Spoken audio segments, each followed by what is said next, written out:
That was a gun. Not voting. If we want to build our nation. The problem with the Somalians. Just want to experience something else than a black man. Move on, move Can't be like a horse with blinkers. Honestly say, I was about to have Corrupt sex and then I pulled crap, up. but it's nice. My name is Enrico Grobler. I'm 16 years old and I'm a student at the Settlers High School. I'm Christel Redinghuis. We own a transport company. I'm Kobus Grobler and I'm a media officer.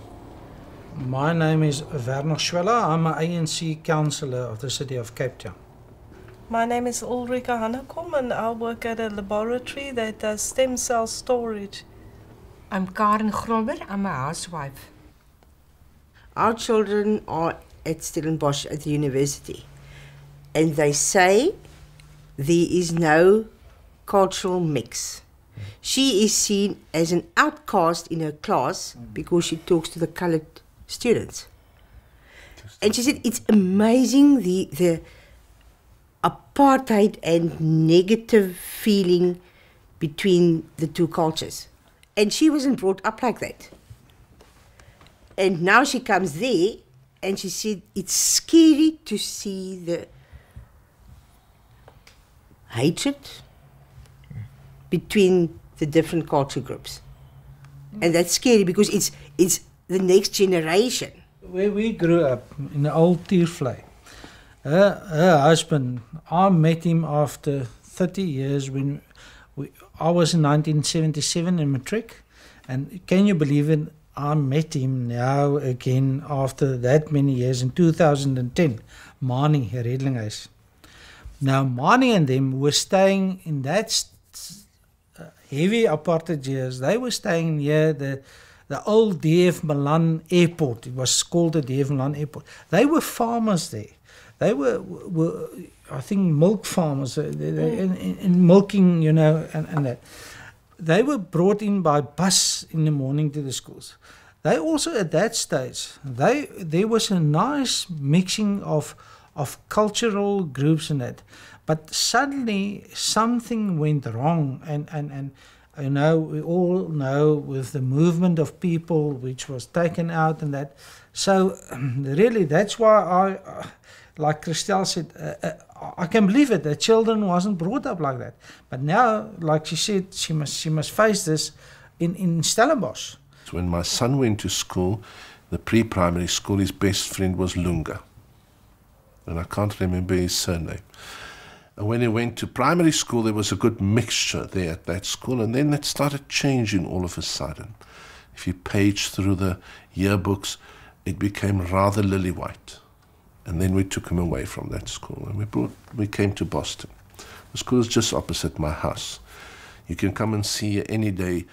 All kids play together. There's not that kind of clicking together. Although it looks like the Cape. It's a good mix of the Cape. A lot of people come in and they send their children here. When he started off here, he came home and he said he's the only white kid in the class. So, well, now you feel what it felt like for the African children when they were the only ones in the class. It's exactly the same awkward situation you have. But you have to deal with it. You have to contemplate it. You have to learn to negotiate in these circumstances, because these are the realities of our life and you have to live in it. There's no use in keeping you protected in a cocoon and then usher you into life and all of a sudden explodes and you go into this cultural shock and you find out, wow, I don't like this. Now I've got to choose between immigration or war or some other stupid opportunity you think you could have. It doesn't work that way. I think the one is closer to here, between two of the Cape's best schools, both rated under the top 10. We chose the Settlers. DF Milan is just down the street here. It's predominantly Afrikaners. It's got a few sprinklings of other people in there too. But those kids will go to an Afrikaans university like Stellenbosch and they will experience the same kind of situation and awkwardness is what we see here, because they've never learned to live with other people. They didn't have to work with them in projects in school, didn't have to play with them, didn't do sport with them. My son was the under-15 captain for a while here, the cricket team, with the majority of his teammates not white. I was the only white child in that too. And it's been like that for most of the time. Every single sports team, basically. I'm the only white person. But I don't notice it because I'm not subject to the thing where I'm white, they coloured, they black, and that's it. We're all part of the team. We're all part of the team, and we're all friends, and let's get on with it. There's nothing about, oh, but why are you hanging out with him? He's black. There's nothing. It's through my whole school career, I can't think of one moment where it has been that I just talked or like hang out with white people. My second daughter is at the Free State University. She's finishing up now a degree in nursing. The reason why I sent her there, we must be also that I grew up Afrikaans. That was one of the few universities still doing the degree in Afrikaans. She could do her degree in Afrikaans. Because mother tongue, I think, is very important also. If you want to, you know, for some people like me, I don't speak in the council meetings. I only speak Afrikaans because that's my mother tongue. And I'm very proud about my mother tongue.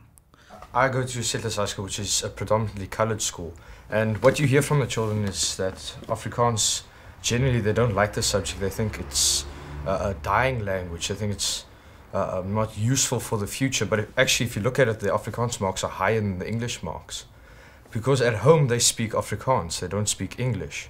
So really we need to tell the people what's going on and like really how they can communicate. Because when you talk to them, they want to talk Afrikaans. But when it comes to schoolwork, then they want to do it in English.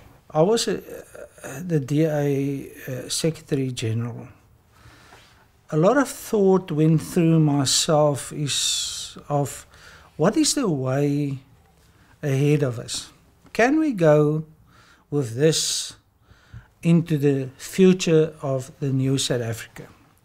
And I studied the different policies of the different parties. And I also at one stage asked myself, really, what are we busy with?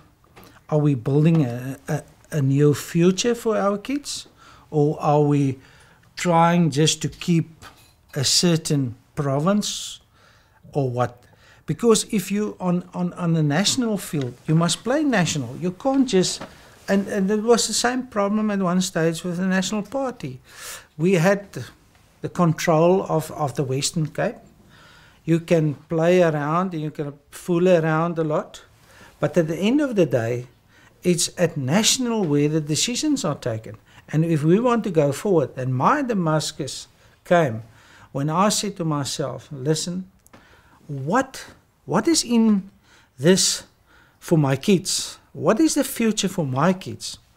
And like I just said to you, that my kids is at this stage is finishing up at the Free State University. One is a guest house manager in Nelspruit, and the other one is still at school. But still, I had to take a decision. Where in which hands do I put my kids' future? And that was my Damascus when I saw that the ANC is a broadchurch, and they for all the people, and not just for certain people. At the beginning of the year, one of my friends, Alexander, he wanted to apply for Falcons, which is a pilot school in Easterplaat. And he got the application form and he filled it in. His father is white and his mother's coloured. And he filled it in saying that he is white, he's a white male. And he sent an application and it was denied. But then he filled it in again saying he's a coloured citizen. And then he got accepted. And that's, for me, that's really strange because we don't see that anymore. It's, but it was a real shock because exactly the same application form, everything's exactly the same except he said he's coloured. And then he got it and he's now in the Falcons.